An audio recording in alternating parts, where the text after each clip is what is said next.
Hey there, everybody. If you guys can hear me, see me, all that other good stuff, let me know. Welcome to LaunchBoom Live. Really excited for today's episode. Some sad news really quickly. I'll just get that out of the way. Is this is going to be the last episode of the year. So again, this is momentous, momentous episode, the last one of 2020, and then we'll be seeing you guys again in January for LaunchBoom Live. LaunchBoom Live is not going anywhere. Just want to let you guys know that this is the last one for this year.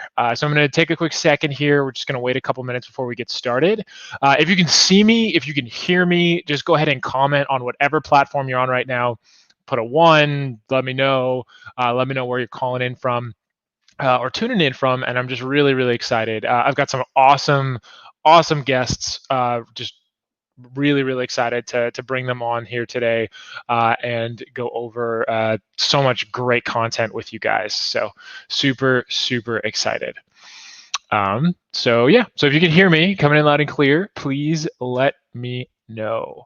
I'll start going through kind of nice, Andrew. Good to see you. There you go. Bringing your comment on screen there, buddy. Good to see you there. So awesome. Sounds like we're looking good.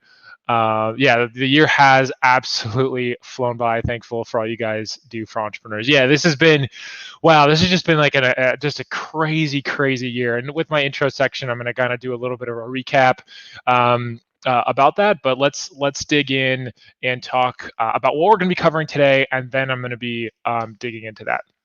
So here is our agenda for today. So first, introduction and announcements. Second is going to be going over a $2 million case study. So Joe Piperni is joining us. He's going to be digging into a $2 million case study. So it's a campaign that we raised $2 million for. It was awesome.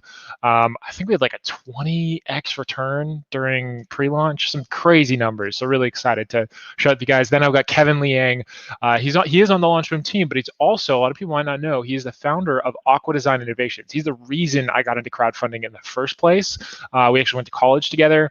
And so he's just going to be such a great resource. So if you guys have questions and want to learn from somebody who's raised well over 7 figures on crowdfunding, I think he's launched 7 crowdfunding campaigns at least. I think he'll go over his metrics with you guys, but again, he knows everything from product sourcing to everything. So, and he's the reason why even I'm here today. He's the one who turned me on to Kickstarter in the first place. And so really excited to dig in with him. Number 4, going to be going over product positioning tips.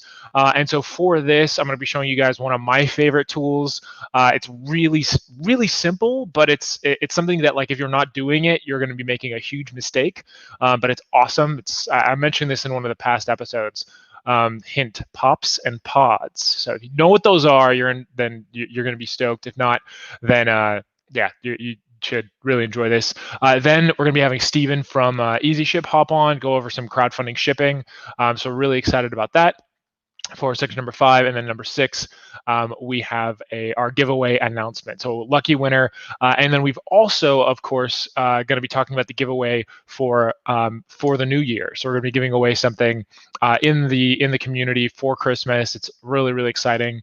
And then in addition to that, during that number 6 section, if we have time, of course, as always, I'll open it up to some Q&A. So really excited about that. But man, I think it was a Pivot Tools. You shared this earlier. Hey Tom, this year's flown by. Thankful that all you guys do for entrepreneurs. Awesome product, by the way. I have it around here. But man, it has been such a crazy, incredible year. I mean, honestly, I have nothing to complain about. It's been just for us. I know a lot of people have really struggled in 2020. I know some people have even lost loved ones, myself included. And again, it's been quite a year. But I do have to say, when it comes to crowdfunding, when it comes to LaunchBoom, it's just been absolutely incredible. Our team's literally doubled in size. We went from 25 employees to over 50 employees this year, just blowing it out of the water for so many incredible. I can't even count the number of 6- and 7-figure campaigns that have launched this year. It's just been so tremendous. It's just been so cool to see just the crowdfunding space just boom, with people not being able to make everything happen with their delivery thanks to COVID or unthanks to COVID. Just seeing just crowdfunding just continue to boom. I mean, this was an incredible year. I know for us, we really went hard on education, on supporting you, the entrepreneur. We started our webinar series this year, which is awesome. We hosted the Crowdfunded Summit 2020. That was incredible. Over 2,500 people attended that. We gave away over $160,000 worth of cash and prizes. It was just so, again, I keep hearing about how awesome the Crowdfunded Summit is from the community and from our partners. Again, I'm excited to say that we're going to be doing it again in March. Stay tuned. We're going to be having the Crowdfunded Summit 2021, and so stay tuned. We'll be sending you guys some announcements for that. If you're in the Crowdfunded Facebook group, stay tuned. That's where we're going to be. That's where we're going to be first announcing it. And again, it's been awesome launching, or relaunching, should I say, LaunchBoom Academy. Seeing Joe Piperni just take that over and just dominate the industry, just by providing so much quality content to the community. But yeah, it's been just such an incredible year. So incredibly grateful for everybody that's of course, everybody on the LaunchBoom team, but really to you, the entrepreneurs, the people that have been supporting the community, Andrew, Baba, Pivot Tools, you guys are awesome. Cleve, again, so many people just in the community providing support to other entrepreneurs. At the end of the day, like, that's something that really warms my heart and makes me so excited to get up and do this every single day. So again, keep on keeping on. Just really excited to see what the rest of this year holds. I know we're not fully all the way through December yet, and just really excited for 2021. It's just going to be such an incredible year for crowdfunding, for entrepreneurs. Just seeing so many people, take that leap, go from being sick and tired of the 9-to-5 grind and actually making it happen. Launching their own products, getting out there, connecting and building a really powerful community. So it's been awesome, and huge shout out to everybody. And thank you all for being a part of this journey. And I hope you guys enjoy the final episode of LaunchBoom Live in 2020. Again, we'll be back better, more awesome than ever in 2021 in January. We'll be relaunching LaunchBoom Live. Just gonna be taking some much needed break for the holidays, and also being able to do all of our planning, all gearing up, making sure that 2021 is the best year yet. So without further ado, the man, the myth, the legend, Joe Piperni, I'd like to bring you on screen. How's it going? I will unmute you. You just gotta unmute over there, and you're gonna be good to go. Hello, could everyone hear me? Can you hear me, Tom? Loud and clear. Really perfect. Yeah, it's so stoked to have you on, Joe. So you got a pretty cool case study today. You want to tell us a little bit about it? I know I'm going to be controlling this deck here, so feel free to just yell at me, be like, "Next slide, Tom." Yeah. So it's an interesting case study for two reasons. One, we raised over $2 million, and the other one is that the product price was almost $2,500, which is nice. It's a high product. Our system works for lower ticket items like $50 or $100, but it also works with products that are in the thousands of dollar range. So I'm going to walk through how we raise $2.1 million for Vava 4K projector, laser projector. So Vava reached out to us for their new 4K laser projector. They've already done Kickstarters before. So they've done crowdfunding. They had 2 crowdfunding campaigns previously that combined raised $1.2 million. We ultimately decided to work together, and as you see, the results were $2.1 million for just this launch alone.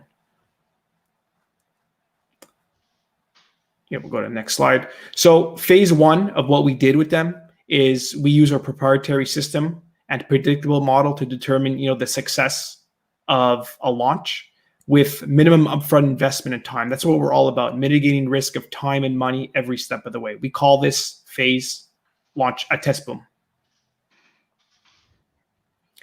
During TestBoom, the first step of TestBoom is messaging and positioning. So you want to start messaging and positioning process. During this phase, we develop initial ways we want to position Vava in the marketplace. A lot of these are hypotheses. No matter how much research you do, until you prove it in the market and someone actually spends money, it's a hypothesis. So we want to have different positionings, different messaging, and then we split test every step of the way. Man, that looks familiar from last week for anybody who watched this last week. So that's the consumer-based brand equity pyramid. We practice what we preach. So everything we show is because we actually use it internally. Well said.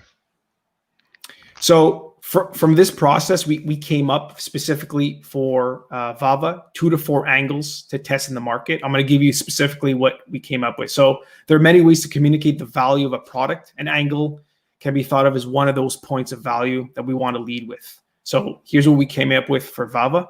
So one of them was turn your home into a private cinema. Ultra short throw is the next evolution of a projector technology. So ceiling mount projectors are expensive to install, and they could fall. So we kind of like had that angle. Bring the theater to, with you wherever you go. So super portable, and so that really helped. And the best of both worlds, high quality and affordable. So that's what we led with for the messaging and positioning.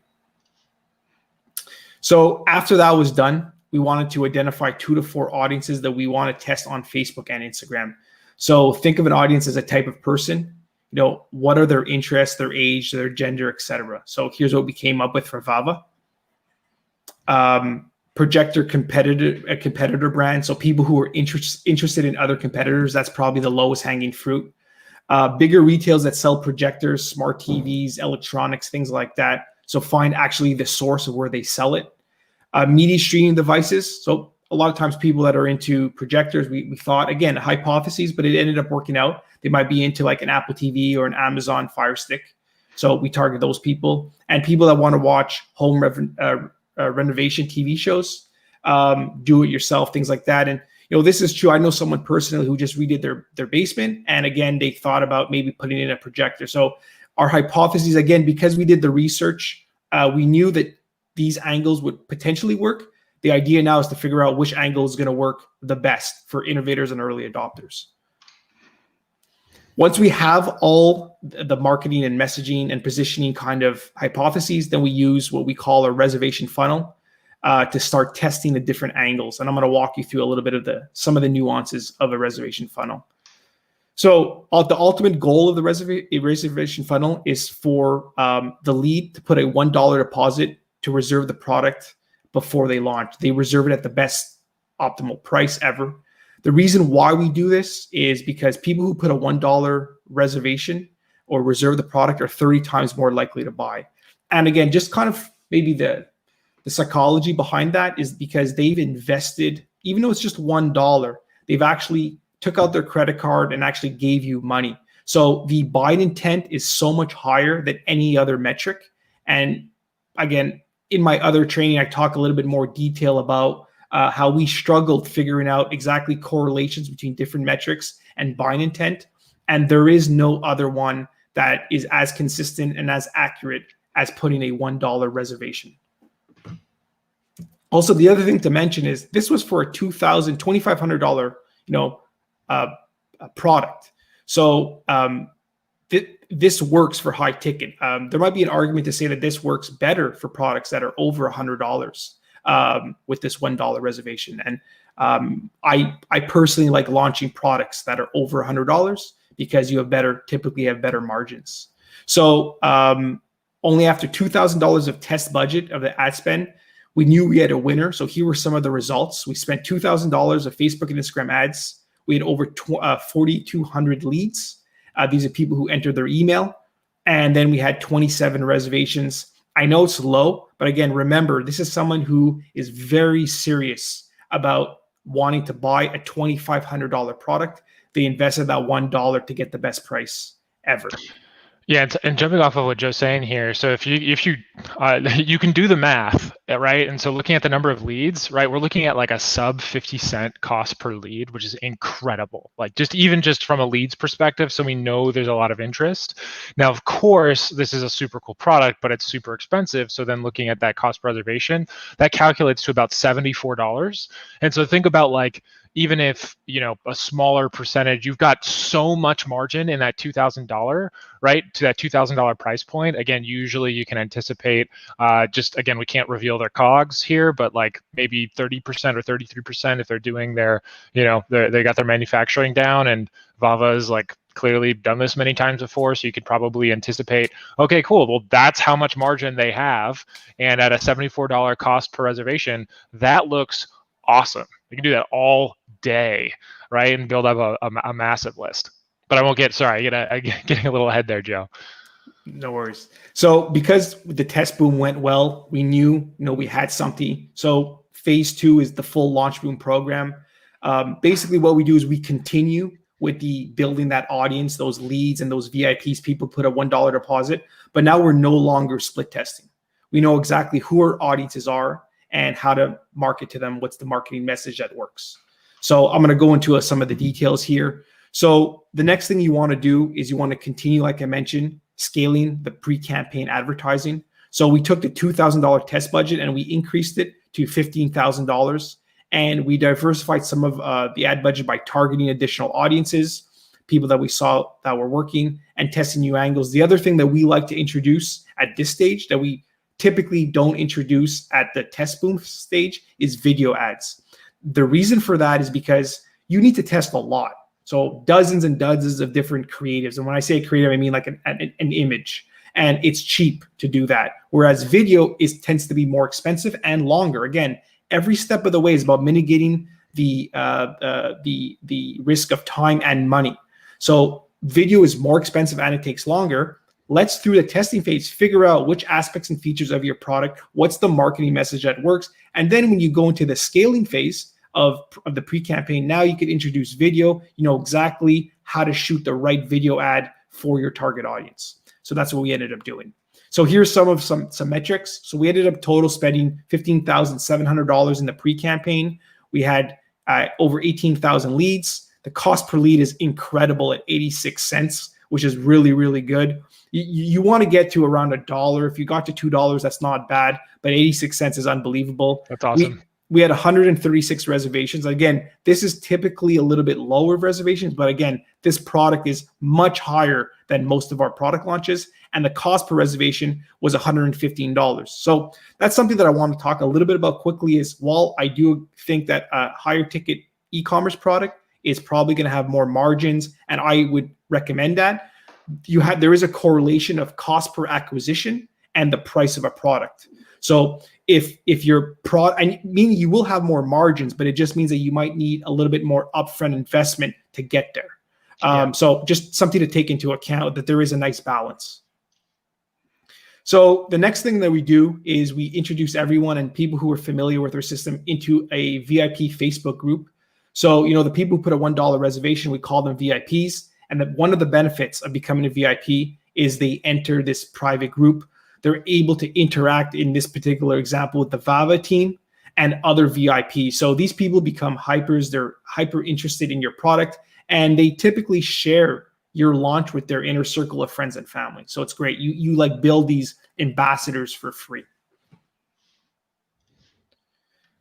Then we're ready to launch. So the whole idea is to have this email list. I call it like a database, and also inside the Facebook group. And then once we have a big enough group, a big enough list, and we're ready to go, we send a series of emails. Again, I won't go into the details here, but I have another training that goes into them. And we basically just let them know, hey, we're live. And we call this the LaunchBoom effect, because we always overfund the campaign within the first 24 hours. And we have usually really, really high, 6-figure launches in the first 48 hours. So as you see in this example here from that chart, we did, I think, around over $110,000 in the first 48 hours with this campaign. Let's see if they have numbers here. Okay, so once we go live, this is also something that's really cool. And the reason why we use Facebook and Instagram advertising is we become an expert. We've done testing. We've scaled the pre-campaign. So we know exactly we're getting the cost at the lowest amount ever. And now we're live. And since we have this LaunchBoom effect, no one wants to be the first person to buy something. But when someone goes to a page and they see, hey, this has been overfunded by like 500% in the first 48 hours, it gets people excited. So your conversion rates tend to be better. So now what we do is we take that advantage of that, and we continue scaling hard on Facebook and Instagram. The other nice thing, again, mitigating the risk of time and money, is that a Kickstarter and Indiegogo are incredibly trustworthy platforms. So in real time, when you see you're spending $1 and you're getting $10 back, within a few, maybe 30 days or so, that money's going to be directly deposited into your bank account. So now if you could get credit to spend more money on advertising, it's a very safe bet. So here's some final metrics. 34,800 spent total in advertising. The revenue initially was $519,000 over that. And the return on ad spend, which is unbelievable, was just under 14x return. Again, this is just from our advertising. Let me walk you through direct trackable. Direct trackable. Now, this is where it gets amazing. This is one of the reasons why we use Indiegogo, because now we could leverage their community. So with Indiegogo promotions alone, because we were able to have such a quick funded campaign with Facebook, with email lists, with PR, because of our pre-launch. That's why pre-launch is so important. We were able to get into their newsletter, their homepage, and other really high placements in their category. And because of that, we funded an additional $904,000, but wait, with a zero cost per acquisition, meaning we didn't have to pay to get that customer. So this is a really big number right here for that. And then after that, which is awesome, we always go, regardless of where we launch on Kickstarter or Indiegogo, we always go into Indiegogo in demand. If you don't, you're leaving money on the table. Here's a perfect example. Basically, what we do is after the campaign's over, you now go into production to fulfill to your early backers. You then move the campaign over to Indiegogo in demand. You could raise the price slightly, but you still give your buyers a deal because they still are ordering, but maybe they missed the early bird. In this particular example, we raised 1.2 million from the full campaign all in, and then in demand we raised an additional $907,000. So that's just incredible and goes to show you how powerful Indiegogo in demand really is. So just little things to wrap up. Valver used TestBoom to predict the likelihood of success, the angles and stuff like that before we invest more money into advertising. We build a pre-launch email list, our reservation list with the $1 deposit. These people are 30 times more likely to buy. Again, I didn't even go into the other benefits of doing it this way. Your targeting becomes better because Facebook's AI knows who buyers are. So there's so many other benefits of doing this way. We use the pre-launch list to have this LaunchBoom effect to get funded really quickly. By doing that, we leverage Indiegogo in this example here. And then the live campaign on Facebook ads drove $519,000 in revenue from a $34,000 ad spend, which is almost a 15x return. With the promotions, we got an additional $904,000 with a zero cost per acquisition. And then using Indiegogo in demand, we raised an additional over $900,000. You're leaving money on the table by not doing that. So that's the complete thing. Let me know if you guys have any questions. And also, I'd love to know if you guys like this kind of stuff, because if you do, I would basically start creating more case studies in this format if this is something that you think is valuable. Yeah, so in the comments, guys, let Joe know. But we're running a little behind on this next section, so we're going to move over to that. Joe, thank you so much for digging in here. We're going to bring Kevin on board and dig into our next section. Thank you so much, Joe. Sounds good. Bye for now. Awesome. There we go. Awesome. Hey, Kevin, how's it going? Hey, thanks for having me on, Tom. That's such a pleasure to have you. So thank you so much for hopping on. So let's hop in here. So really quickly, this is an opportunity for everybody to ask Kevin questions. So this is like a early Q&A. Again, we'll have some Q&A at the end if we've got time. If not, we'll kind of take from that and put it here just in order to kind of catch up. Mm-hmm. And so please, guys, if you've got questions for Kevin, of course, I'm sure what Joe just went through, had a ton of really great content. Kevin would be a fantastic person to even answer those questions. So Kevin, will you give everyone just a little high level overview about your experience crowdfunding, all of that fun stuff, a little bit of your background, and then that'll give everybody here just a chance to get some questions in the comments, and I will bring them on screen. Yeah, perfect. So I started my journey in crowdfunding in 2013. I was still in college at the time, and created my very first physical product called the EcoCube. And it was basically a desktop aquarium that uses plants to filter the aquarium water. So you never have to change the filters or the aquarium water. And as the plants grow, the water would get cleaner and cleaner. And when I had the idea to launch that product on Kickstarter, I had reached out to Tom to create a Kickstarter video for my campaign.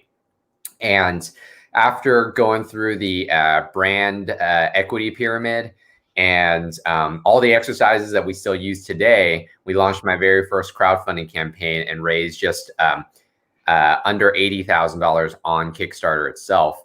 And then we implemented everything else that we learned from that first campaign and launched our second campaign, the EcoCube C Aquarium, which Tom just showed, which was a massive success for all of us across the board.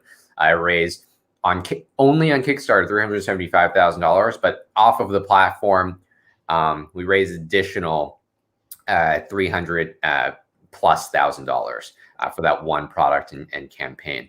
Yeah, you upsold a bunch of really cool stuff, right? Yeah.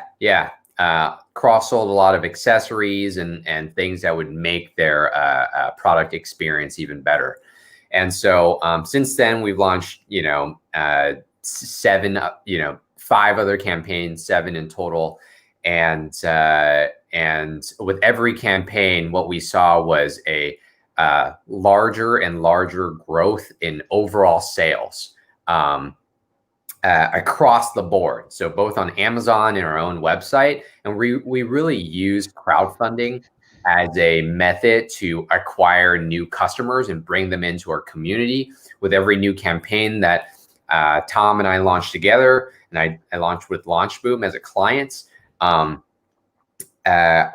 we had a much larger email list, and we built our community. And then we would then build additional trust and cross-sell our previous products in addition to the new products to our existing customers, and cross-sell our existing products to the new customers that we would acquire. And eventually we grew the business to about $2 million a year, just under $2 million a year, and over the course of 7 years. And, I think you might remember this, Tom, but when we first started talking about it, the dream was, wow, if we could make this $1 million business, this, it would be incredible. And we, by far exceeded that. And it was a ton of fun along the way. And not only our business relationship grew, but also our friendship grew along the way as well. So it's been a cool journey. Did everything from manufacturing to fulfillment. There's actually 2 articles online that's on Medium under supply frame hardware that talk about the $100,000 mistakes that I've made, both in manufacturing and fulfillment. You guys can definitely check that out if you would like. And if there are any questions coming in now, happy to answer them. Awesome. Yeah, let's definitely, again, it's such a pleasure to have you on here. So I'm going to mix up this schedule a little bit here. I'll talk about the pops and pods and all that other stuff at the very end, and instead bring the Q&A stuff to right now. So now we've got an extra basically 10 minutes to answer any questions that anybody has. And so I'm seeing some questions come in here. So Perfect. First, I actually have a question before we get to these community questions. I actually have a question for you. So it sounds like crowdfunding, even after you were really successful and all of that, it seemed like crowdfunding was just a regular part of your marketing plan once you even had an e-commerce presence and an Amazon presence and all of that stuff. Can you just really quickly elaborate on that a little bit? Was it a part of the plan? Would you recommend that for other entrepreneurs? Yeah, absolutely. So I would say if you are going to launch new products anyway, definitely use crowdfunding as part of your marketing plan, because Joe had a fantastic case study, right? You could see all the organic sales that came in for the Vava laser projector, in addition to the customers that you acquired using advertising, right? Amazing return. So your blended return on investment is going to be a lot higher on crowdfunding. So let's say, you might acquire a customer for, $50, right? Directly tracked. And, but if you launch it on crowdfunding, your blended customer acquisition costs, because you're getting so much organic sales and traffic, might be half of that or even less than that.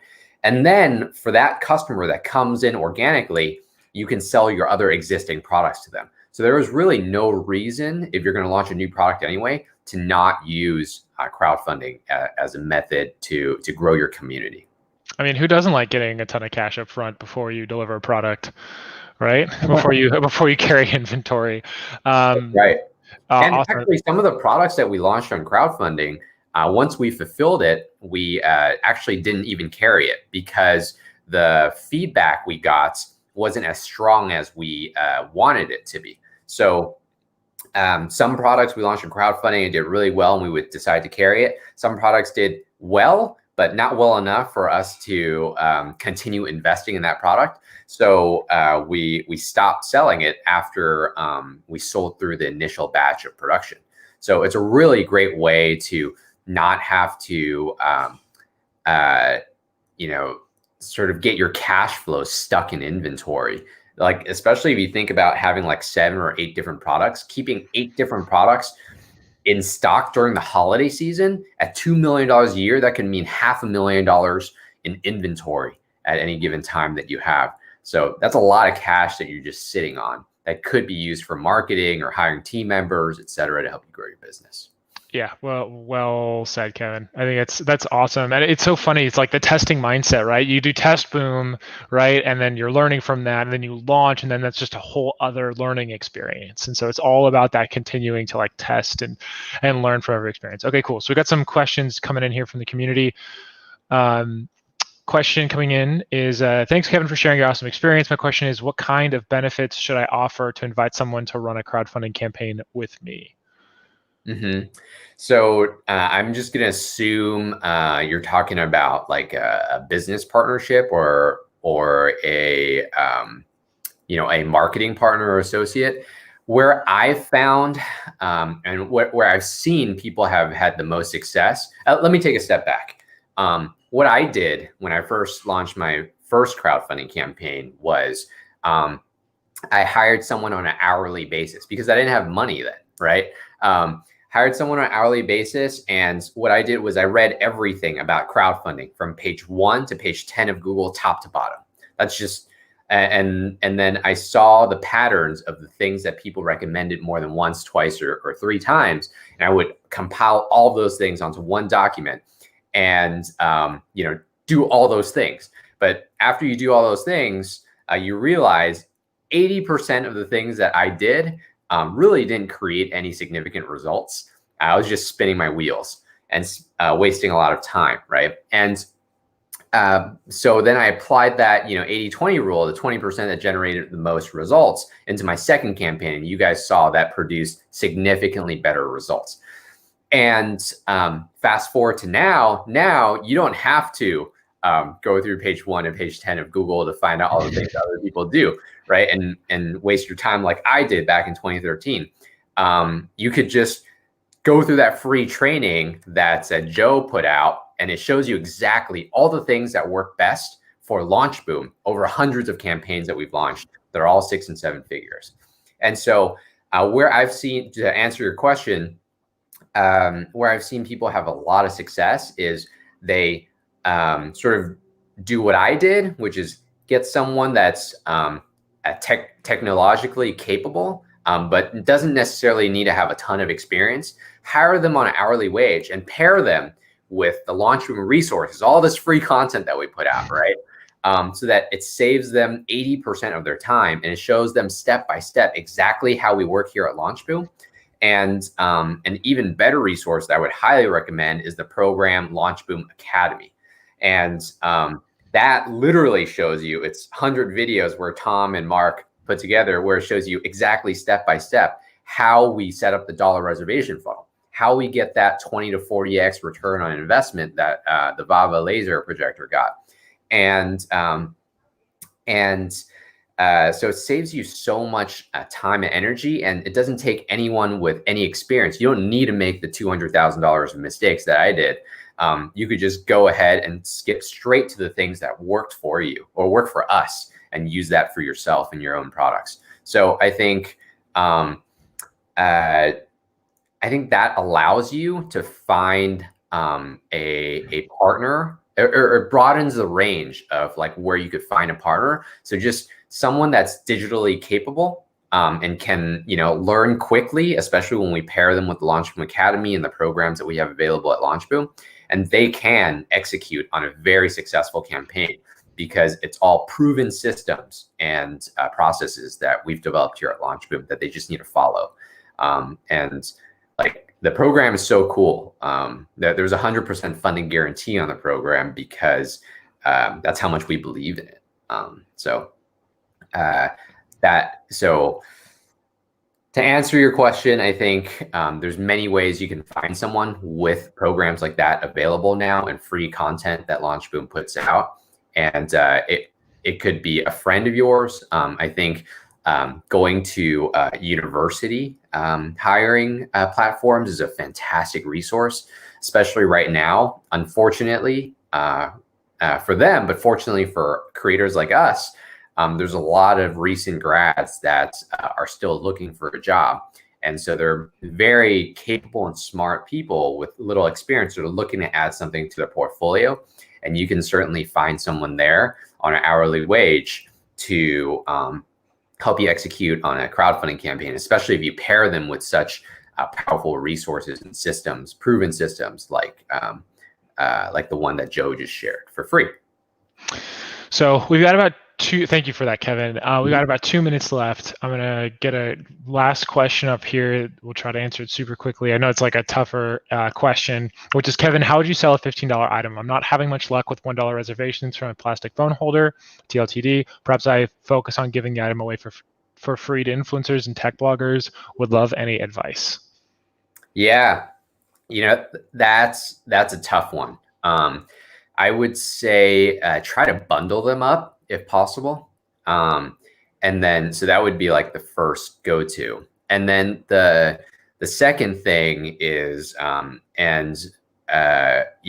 take it for what it's worth. I haven't tried this myself, but maybe instead of asking for that dollar reservation funnel, asking for a secondary opt-in once they put in their contact information.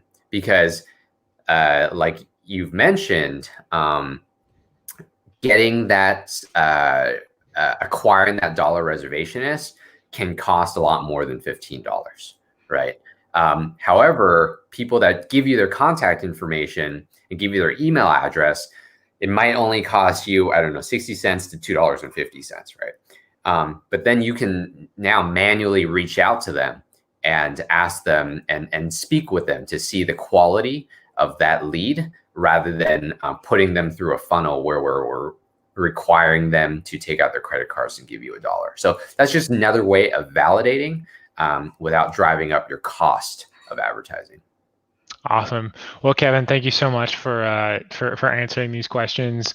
And I know there's some other questions in the community and things like that. And so if you guys have questions for Kevin or anything like that, you're in the crowdfunded community, right? Yes, I am on the crowdfunding community. Feel free to tag me on that. Yeah, so again, like Pivot Tools, I see you've got a great question, which we don't have time for. Go ahead, get in the crowdfunded community on Facebook, tag Kevin, and he'll get your guys' questions answered there. And if he can't, I definitely will as well. So Kevin, it's been a pleasure. Yeah, fun fact, guys, Kevin actually married me and my wife. So, fun fact. Yeah. That's how it started with friendship in college to crowdfunding to working together to that. So. Yeah, good man, Kevin. So thank you so much. That 10 minutes passed by way too quick. We got to do this again. It was a pleasure, guys. Definitely will. Thank you for having me, Tom. Thank you, Kevin. Awesome. So let's see here. So Steven is going to be joining us from Easyship. Let me go ahead and share my screen again. We've got some really cool stuff for you guys here. So let's see. Steven, give me a thumbs up if you're ready to hop on. Welcome, Steven. How's it going? Hey, good. How is everyone doing here?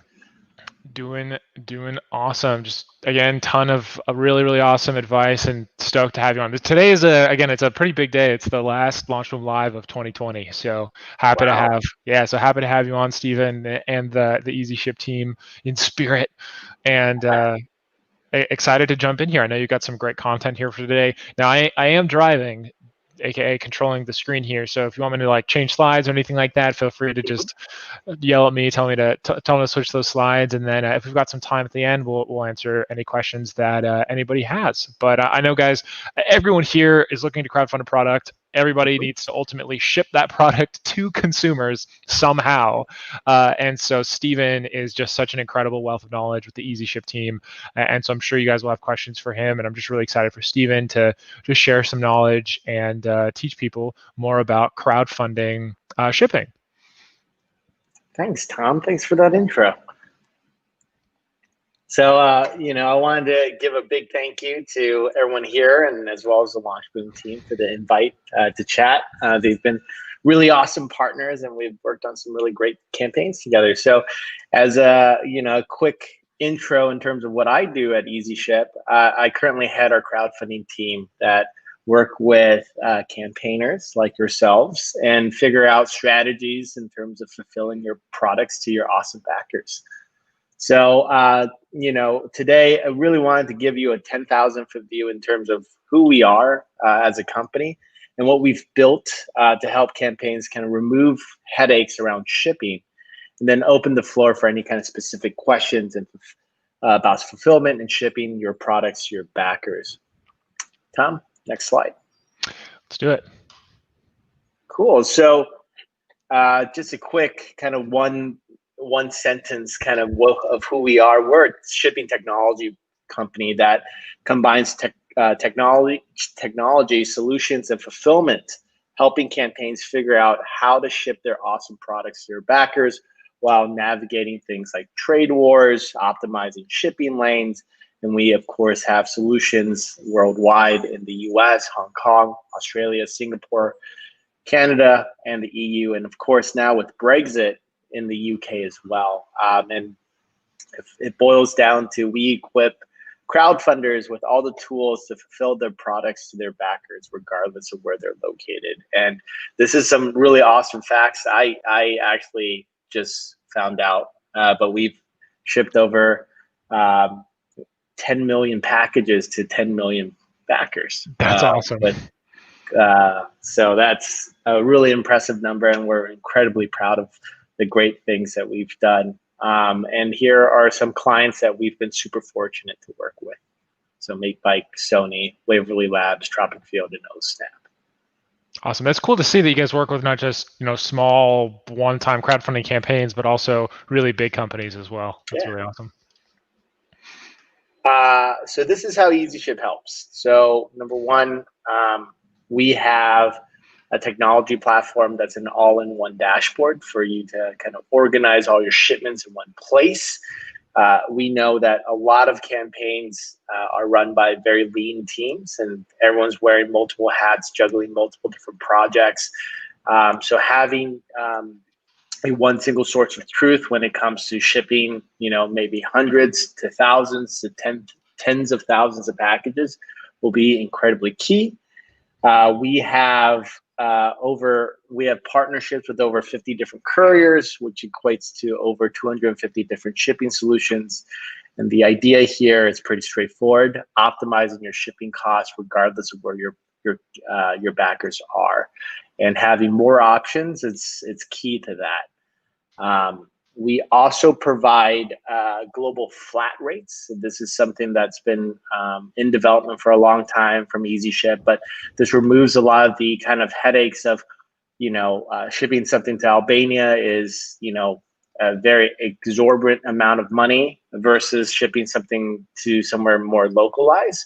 So what we've done is we've built a flat rate system that helps mitigate a lot of a lot of the shipping costs and removes a lot of those questions. We have global fulfillment network that spans over 4 continents and 7 countries. We automate the custom paperwork, commercial invoices to remove a lot of those headaches.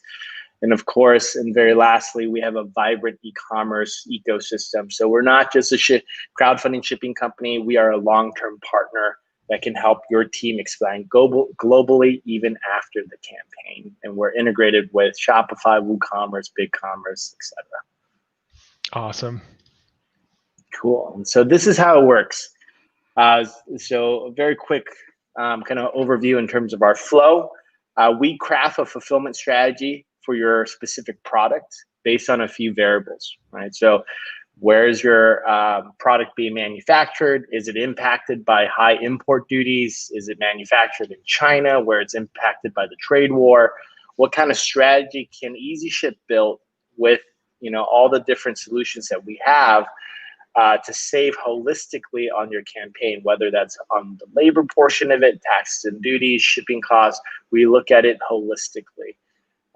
And something that we've learned from a crowdfunding side is that a great partner for crowdfunding projects is flexibility. So looking to, from an Easyship standpoint, we've invested a lot of resources to provide a lot more solutions in order for that flexibility to be true.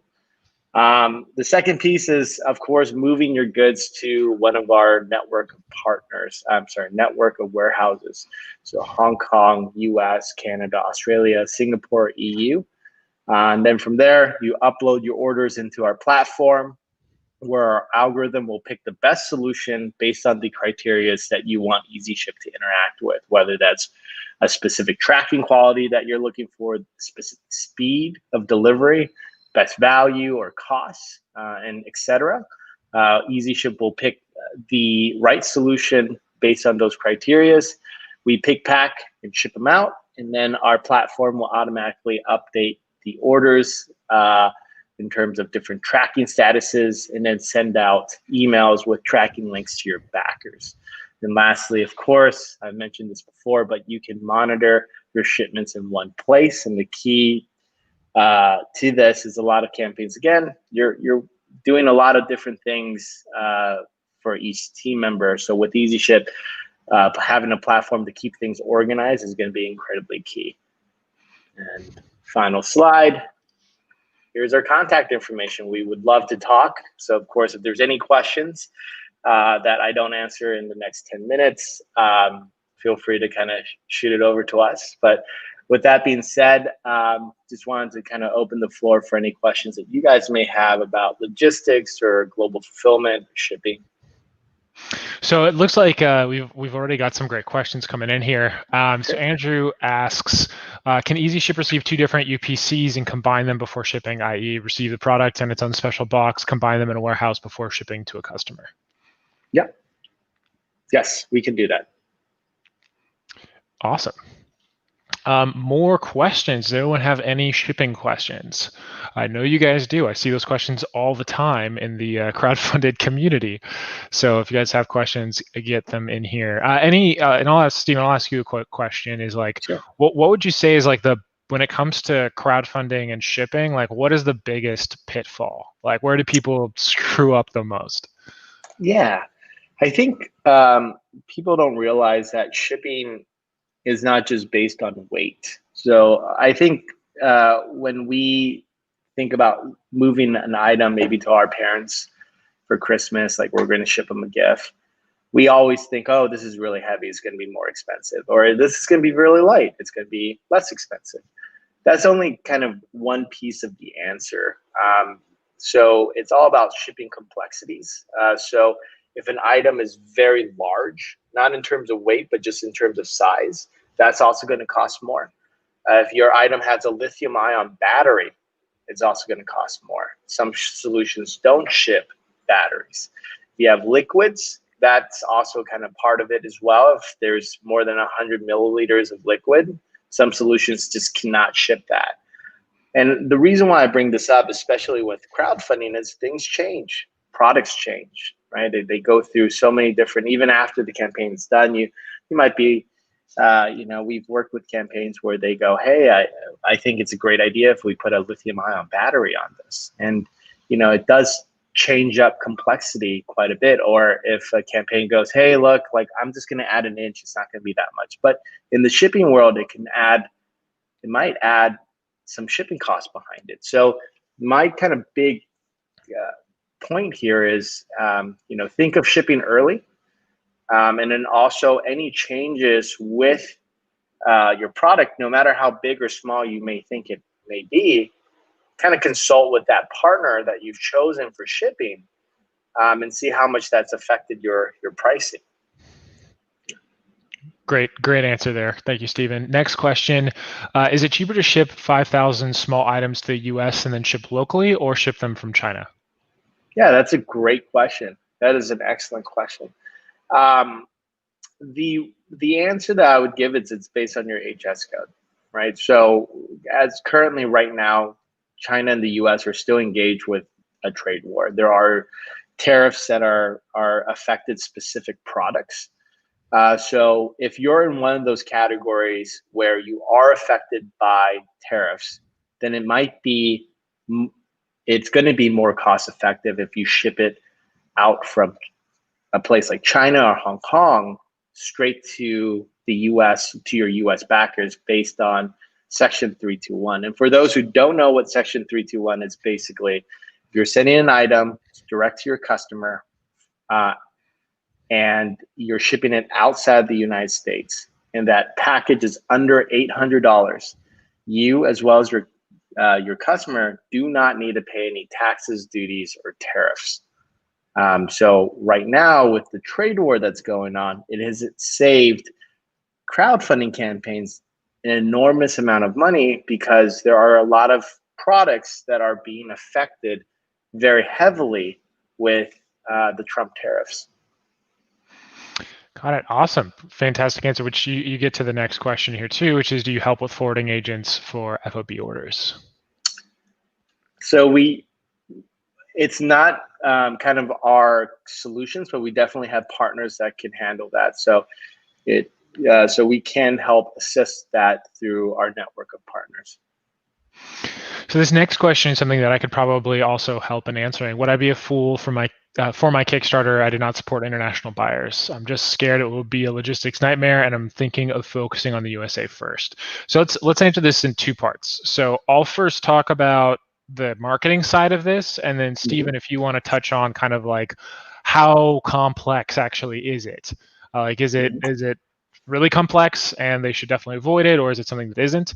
But before you do, just my answer from the marketing side is that's not a problem. And I think, again, like when it comes to your pre-campaign, your testing process, your reservation funnel, you can test that. You can see what is your cost per reservation in the United States, right? That's usually also what we're focused on, because it has a higher likelihood of ultimately converting into a purchase. And so most crowdfunding campaigns, the largest demographic is in the United States. And so the fact that that's the case, awesome. Also, what's really funny is I feel like a lot of people in other countries are used to not being able to be shipped stuff. And I can't tell you how many campaigns I've seen where people are working with like their cousin who's in the United States and getting products forwarded to them. So from a marketing perspective, I would say it's not that big of a deal. I would just make sure that it's really clear so that you're not getting refunds and you're getting actual like reservations and all of that stuff from people that you know you're targeting. So like if you're advertising, only target people in the United States. So Stephen, your thoughts on that? Yeah, I think with a lot of the campaigns that we work with, yes, the biggest market is going to be the United States, but there is a significant amount of backers from international markets. So if you want to be incredibly successful, I think it's a great idea to open your doors internationally. Now, I think, can it be a logistic nightmare? I think that it's all dependent on the partner that you choose to go with. And I think from an Easyship perspective, I can kind of explain what we do that's a very, very different. And so from an Easyship side, we have technology that will pre-fill all the custom paperwork, commercial invoices. We have a global support team. So this way, if a package does get stuck in customs or things get delayed, X, Y, and Z, you have someone to talk to. That's from the Easyship side that can handhold you through the entire process. And then lastly, and the most important piece of any campaign is communication. And with Easyship, we've invested very heavily within our technology and as well as our kind of shipping partners to provide quality tracking solutions for your international markets. So this way, if something does get delayed, you at least know where it's at. And especially now with COVID and peak, like I think tracking is the most important thing of any kind of shipping processes for any campaign and then any company in that regards. But to answer your question, it all depends on your partner. And there are some really great partners out there that have, like Easyship, that has a strategy around that. Awesome. Thank you. Fantastic answer there, Stephen. Let's see. Next question. Porch Pirates. What is the liability for the campaign owner, and are there insurance policies to mitigate the risk? Yeah. So most couriers have a standard insurance, right? So basically, it's roughly about $100. So if you ship something with USPS or FedEx, etc., they're roughly about $100. If something gets stolen, you can file a claim for it. There are insurance policies that you can it's called, you can place a third-party insurance on your packages to cover that cover more than $100. So for example, Easyship provides that with all of our shipments. So it's 1% for domestic shipments and 1.5% of the retail value for international shipments. And that covers stolen packages, missing packages, as well as lost packages as well. Awesome. I didn't know that. Last question here, and then we'll wrap this. Well, actually, we're not going to wrap this up. Actually, I have a surprise for everybody, but we'll wrap up the Q&A portion of this, which is, but this question is what's the dollar amount of percentage amount you'd recommend capping free shipping at? I don't think I have a recommendation here. I think it could, because, and I'll tell you why. The reason why I point that out is because it depends on the type of product you're shipping, how big it is, what international markets you're touching on. I would say that a lot of campaigns that we have worked with will do free shipping domestically within the United States, but outside of that, they might subsidize or might charge the full amount. But it's really a case-by-case basis. This is kind of a deeper question because I would need to learn a little bit more about your product. So feel free to email us at easyship.com. Awesome. Yeah, guys. So if you have further questions for Stephen or the Easyship team, again, easyship.com, hop on there. Again, we've got some really exciting content planned with you guys for next quarter, next year. And just so excited. And thank you so much for sharing this really, really invaluable knowledge to the team, because I can't tell you how many, crowdfunding project creators I've talked to or worked with where, shipping has really been a problem or really meant a ton of success for them. So thanks so much, Stephen, for hopping on, sharing the education, and contributing to the community. Thank you, guys. And thank you, Tom. It's been a lot of fun. Awesome. Thanks, Stephen. So I am not done, guys. We're not done. Even though it's been an hour, it's not done. We're not done here because I promised you some product positioning tips, and you're getting some product positioning tips.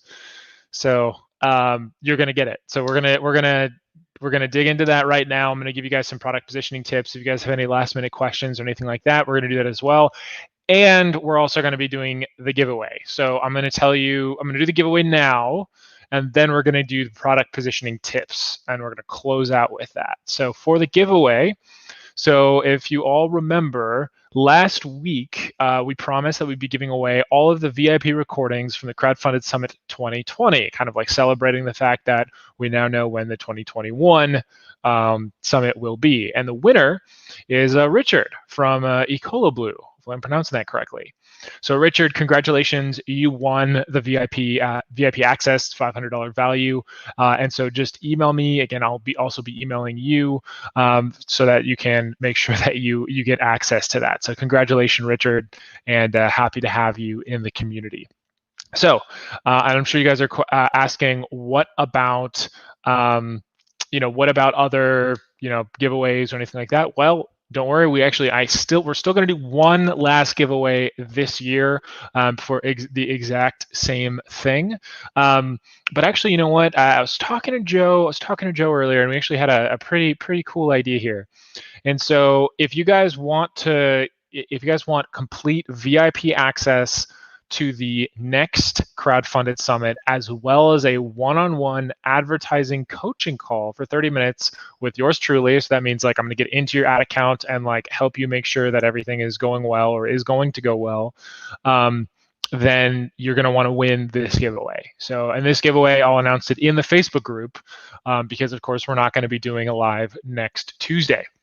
So if you want the one-on-one call and you want access to the not only that, but I'm also going to give you access to the 2021 VIP everything and 2020's VIP everything. So call VIP 2020, VIP 2021. I'm going to be giving away all three of those things. But since, again, I'm giving away quite a bit here, going to be asking for a little bit more.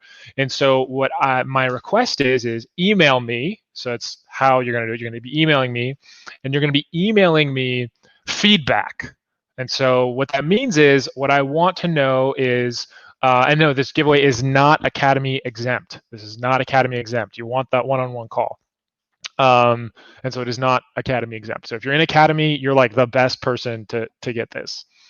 And so you're going to email me. So I'm going to put my email address in here. And here's what you're going to do.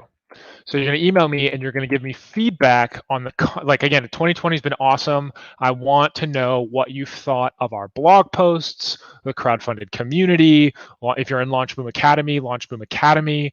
And so again, that is how you win. So what we're looking for is feedback, and so you can submit that in one of two ways. You can submit a written testimonial talking about likes. It's totally cool to include dislikes, just an honest review of LaunchBoom's content, right? So you're looking at how good is the information that we've been providing in 2020. So it's your content. You can make it specific about LaunchBoom Live, LaunchBoom as a whole, anything like that. So again, going to be giving away a one-on-one advertising session. So I will literally get in and program ads for you, along with access to all the VIP stuff. So again, really awesome giveaway. And again, we will be doing more giveaways in the future for sure. So join the crowdfunded community. Make sure you like and subscribe to us on YouTube. Follow us on Facebook, Instagram, all that other fun stuff. But again, guys, don't hop off just because I'm talking about giveaways. I'm still going to go over product positioning stuff because I promised you I'd do that. It was in my agenda, so we're doing it, even if it goes over time. So again, if you guys want to win the giveaway, you're going to email me a testimonial talking about the content that has been provided. You can also give a testimonial on the Crowdfunded Summit. In addition to that, I will accept multiple entries. And so what that means is, again, you can get multiple entries for reviewing different parts of LaunchBoom. So for example, if you're reviewing our blog content, our Crowdfunded Summit, LaunchBoom Academy, LaunchBoom Live, so each one individually will get you an additional entry. And then what I'm going to be doing is I'm going to be taking all of those entries, putting it into a big old digital hat, and then pulling out a name. So that is how we'll be winning. If they're just one or two words or something like that, I may not throw you into the hat, or may remove one of your tokens if you have multiple. We're looking for like big, juicy content here. So that is exactly what we're going to be giving away. And let's get into some product positioning, shall we? So, and if you've got any questions about that, also let me know. But again, my email is tom, at launchboom.com. I'll even put it on screen. Can. I'm pretty sure I can. Here we go. Haha, there it is. tom@launchboom.com. Email me, send me a testimonial. You'll get and you get access to potentially win, which is really exciting. One-on-one coaching call with me. Okay, so let's get into product positioning. So last week we talked about Maslow's hierarchy of needs, and we talked about the consumer-based brand equity pyramid. Awesome, really, really powerful tools, especially when it comes to consumer-based brand equity pyramid. You could spend hours. Again, like when I went to school, I learned from some of the best brand marketers. Actually, one of my professors used to work at Unilever, which is crazy. Again, huge, massive product brand. And I learned a lot from him. He was, again, a huge influence on my life. And it's just, again, fascinating how you can literally spend, like big companies like Unilever would spend like $80,000+ just hiring brand strategists to build out their consumer-based brand equity pyramid. So that is a really powerful tool, and you can dig really deep into it. But when it comes to crowdfunding, or let's say you want something that's a little bit more rapid action, so you want to be able to quickly maybe work with a group or with a team to identify the best performing ads or to come up with some really powerful headlines. And so the tool that I'm about to share with you guys is actually a tool that I developed when building out LaunchBoom's messaging and positioning kind of like process. So it's, in addition to using the consumer-based brand equity, is another tool that we use during our TestBoom phase right at the beginning. Our team uses this to identify kind of the best direction to go. It's something that is awesome because a lot of times we'll have, for example, our designers, maybe not necessarily our advertisers, do this exercise in order to support in coming up with more creative ideas. So we wanted this exercise to be something that was fast, something that somebody who isn't like a hardcore marketer digging into consumer-based brand equity and all that other stuff to be able to pick up and do easily. And this is an exercise that you could do with members of your family, your husband, your wife, all of that. And so this is one of my favorite tools or tips ever. And so what we call them, it's actually broken down into two parts. It's POPs, so points of parity, and PODs, so points of difference, or points of differentiation. Again, points of difference is way easier. Again, thinking about this in comparison to the consumer-based brand equity pyramid, this is performance. So if we're looking at like how does this fit into that structure, usually this fits into the performance category of your consumer-based brand equity pyramid. So we're like digging in deeper into that performance category. So pods and pops, points of parity, points of difference, are a fantastic tool, especially for building out your campaign page, identifying what features you want to be focusing on, and it can really also help you in developing your different tests and your different hypotheses when it comes to copy or otherwise. And so what are POPs and PODs? So POPs, so points of parity, are what makes you similar to your competition. So let's say we're looking at I'll use Spring as the example. We're looking at other pneumatic compression devices or compression devices. So first, of course, for me to actually do this exercise, I need to identify my competitor. And so that can, even in that process, can be a bit of a challenge. And if I hear anybody ever say, I don't have a competitor, this is like the newest thing to the market, like, I doubt it. I seriously doubt it. Like, yes, like nobody, like when it comes to when Tesla first, showed up and had an incredible electric car. I mean, Fisker was out, but excluding Fisker, right? You'd be like, oh, we're the only electric car on the market. Okay. But that's not the case. You're competing with you're going from point A to point B. You're not just competing with other electric cars. You're competing with cars, bicycles, skateboards, your legs, right? So if you don't know who your competitor is, then you're not digging deep enough. And so that is, again, kind of side note and tangent, but identify who your competitors are. That's, I guess, point one of this exercise is identify who are your competitors, right? What are the other options that people are going to use to solve this problem, right? Are there other options on the market? And dig deep, find one, make one up. I'm sure there is a competitor out there. And so that's number one. Number two, next we're now going to look at the points of parity. So we're going to take one competitor at a time, and we're going to compare what makes us the same as that. So for example, Andrew, I'm going to use you. So Andrew has a wallet that kills bacteria, and it's made out of copper, which is awesome. I don't have an Aero Collective wallet on me right now, but usually I do. I could, of course, compare that to an Aero Collective wallet. So what makes it the same? It's a wallet, right? It holds cards, right? Maybe it's really durable, right? So you're looking at like what makes it the same. Now so those are your points of parity, right? And then maybe you compare that to, maybe it's a wallet. Maybe you're then comparing that to, a larger, just leather, thicker wallet, right? Points of parity, it can hold a lot. Or maybe it's, again, really durable, or again, it's a wallet. Next, we're then looking at the points of difference. So what makes this product special? So for Andrew's product, it's the fact that it kills bacteria and viruses and stuff like that on contact, right? So other wallets don't do that. And so you can now you're very clear, these are my points of parity and these are my points of difference. Now, this is why this exercise is so important, is it could be, now, Andrew did not make this mistake. He did a fantastic job. Your landing page is looking great, by the way, Andrew. If you want to post it, you can share it with everybody right now. So what Andrew did is he realized, of course, and he is in LaunchBoom Academy as just, again, you've grown a lot. It's been incredible seeing the progress on your landing page. But you have, of course, you could just stay focused on that, like bacteria killing, virus killing as everything about your product, right?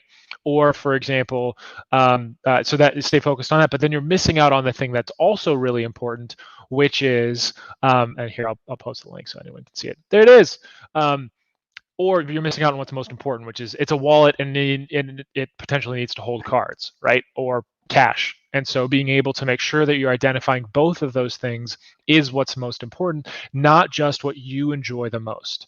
And so you need to weigh what points of parity are incredibly important versus the points of difference. I'll give you another example just to make sure that this lands. William Painter. I love those guys, loved working on the Empire campaign. And so they've got a ton of points of parity, and they have even more points of difference. And so points of difference are things like, okay, so William Painter's sunglasses are made of aerospace grade titanium. They've got lifelong lenses made of Japanese nylon that don't shatter. They've got all of these really cool, like a gun coating. So many, maybe the hook can open bottles. And so there's so many different points of difference, which are cool. And this was even a mistake that when I first started running ads for them, I didn't necessarily land or see. I just kind of glanced over it, which is one of the most important points of parity, which is they're going to look good on you. Sunglasses are an accessory meant to make you look good, right? That's like, well, duh, right? But it's so easy to stay focused. It's so easy to stay focused on what makes it super special or crazy or different. And you're missing, the most important element, which is these are going to look great on your face.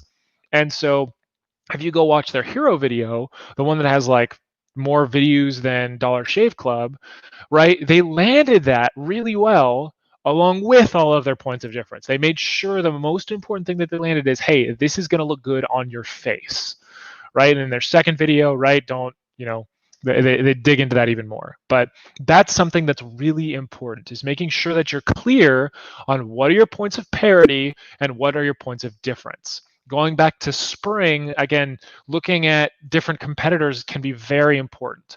So for example, with Spring, one of the first, again, this is a mistake I made when I first started doing through my hypothesis work, is I was comparing them to the $4,000 like bigger, products that help you with blood flow from your calves. So I was focused on, I can't remember the name of the product, but it's like got tons of wires, it's $4,000, it's big and it's bulky. And so I'm comparing the two. And of course, there's clear wins and differences. But I missed my first run through. Again, second run through after digging in with my team and all of that stuff, I caught it, which was, well, what about the low end competitor? What about just like I was looking at active compression. What about inactive compression? So just like copper socks that just compress your legs and help blood flow, right? Because I had a pair to wear on airplanes and I totally forgot about it. And so again, remembering that, okay, cool, well, I can compare now active compression to active compression, and I can compare active compression to inactive compression. And of course, that was a huge part of our landing page, was not just, of course, comparing to why this is awesome. You can take it with you, right?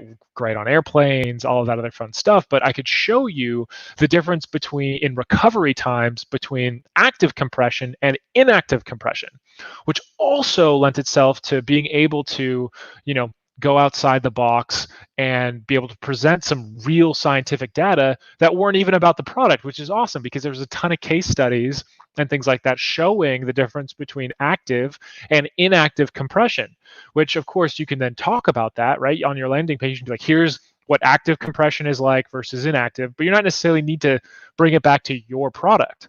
And so sometimes just, again, doing that research, identifying those competitors, point number one. Point number two, identifying what makes you the same as your competitors, points of parity, that's number two.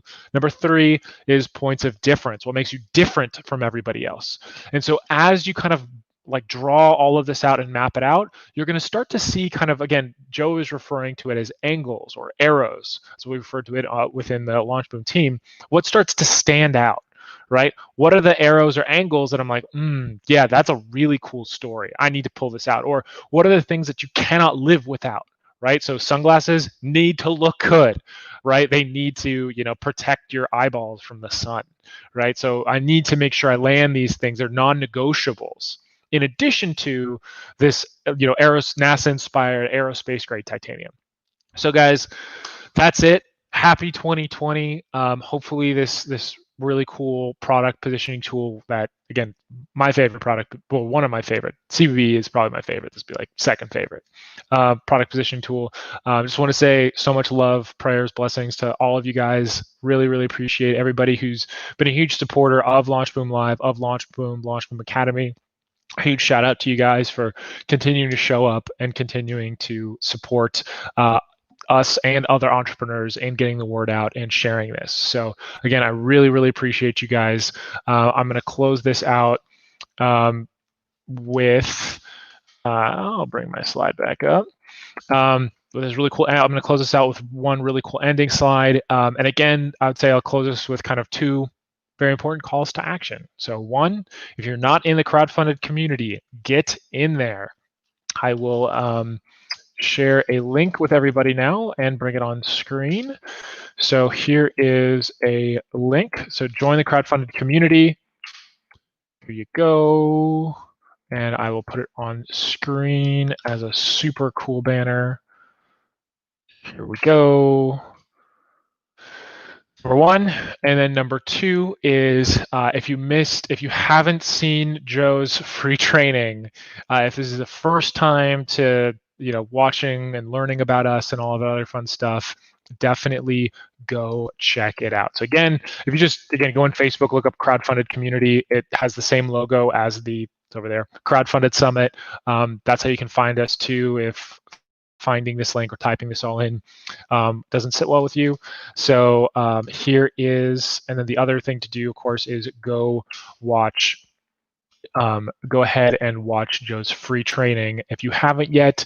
If you guys need anything from me or have any feedback, want to participate in the giveaway, here is my email address.